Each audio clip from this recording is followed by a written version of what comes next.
শ্লোক ৩৮। তোমাদিদেব পুরুষ পুরাণ স্ত্রমস্য বিশ্বস্য পরং নিধান বেত্তাসি বেদ্যং চ পরং চ ধাম তয়া ততং বিশ্বমনন্তরূপ।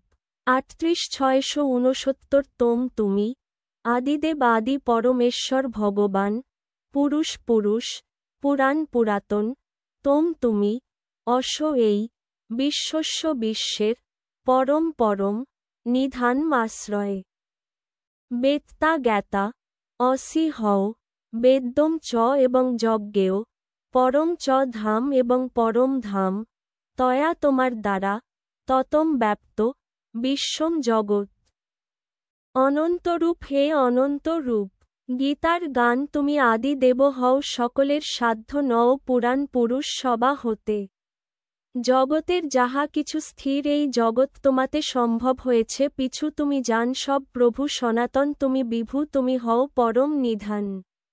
এ বিশ্ব তোমার দ্বারা ব্যাপ্ত হয়েছে সারা অনন্ত সে তোমার বিধান অনুবাদ তুমি আদি দেব পুরাণ পুরুষ এবং এই বিশ্বের পরম আশ্রয়ে তুমি সব কিছুর জ্ঞাতা তুমিই যজ্ঞেয় এবং তুমিই গুণাতীত পরম ধামস্বরূপ।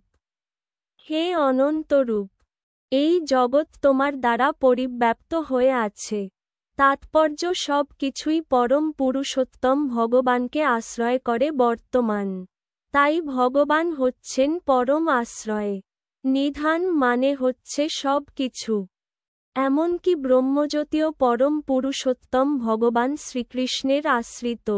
এই জগতে যা ঘটছে সব কিছুরই জ্ঞাতা হচ্ছেন তিনি এবং জ্ঞানের যদি কোন অন্ত থাকে তবে তিনিই সমস্ত জ্ঞানের অন্ত তাই তিনি হচ্ছেন জ্ঞাতা ও যজ্ঞেয় সমস্ত জ্ঞানের বিষয়বস্তু হচ্ছেন তিনি কারণ তিনি সর্বব্যাপ্ত যেহেতু তিনি চিৎ জগতেরও পরম কারণ তাই তিনি অপ্রাকৃত অপ্রাকৃত জগতেও তিনি হচ্ছেন পরম পুরুষ।